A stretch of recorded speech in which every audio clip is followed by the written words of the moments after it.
ধনেপাতা আর পমফ্রেট দুটোই সারা বছর পাওয়া যায়, কিন্তু শীতকালে ধনেপাতা আর পমফ্রেট দুটোর টেস্টই ভীষণ ভালো হয়। তাই আমি আজকে ভাবলাম বানাই ধনেপাতার একটা খুব সিম্পল অথচ খুব টেস্টি একটা রেসিপি, সবুজ পমফ্রেট। হ্যালো নমস্কার, ইটস বাই মধুলিকায় আপনাদের সকলকে স্বাগত। শীতকালে সব মাছই অনেকটা তৈলাক্ত হয় এবং টেস্টি হয় খেতে বলে আমার মনে হয়। আমি এখানে একটা গোটা পমফ্রেট 700 গ্রাম নিয়ে নিয়েছি, মাথা ফেলে 5 টুকরো করে কাটা আছে।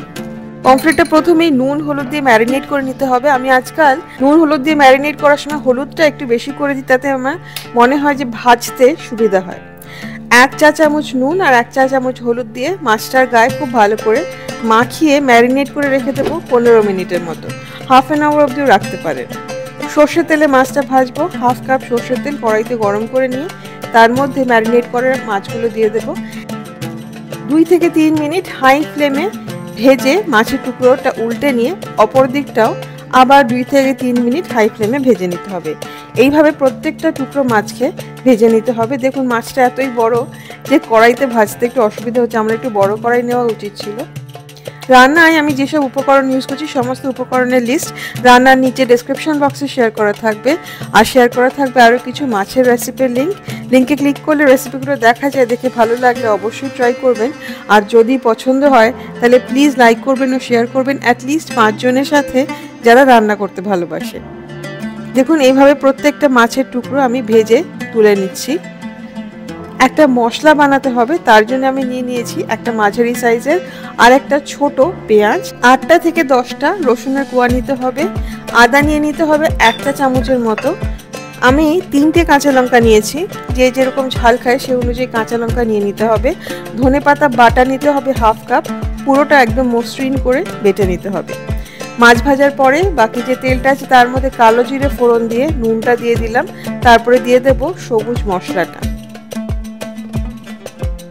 বাটিটা ধুয়ে খানিকটা জলও দিয়ে দিলাম। ধনে গুঁড়ো দিয়ে দেবো 1 চা চামচ, জিরে গুঁড়ো দেবো হাফ চা চামচ। খুব ভালো করে মিশিয়ে মশলাটা কষাতে হবে যতক্ষণ না মশলাটা কষে গিয়ে তেল বেরিয়ে আসে। আমি চেষ্টা করি সবসময় একটু কম তেল কম মশলায় রান্না করতে। এখানে আপনারা যদি মনে করেন তেলের পরিমাণটা কিন্তু আরও বাড়িয়ে দিতে পারেন। মশলাটা কষানো হয়ে গেলে 1 কাপ জল দিয়ে দিতে হবে।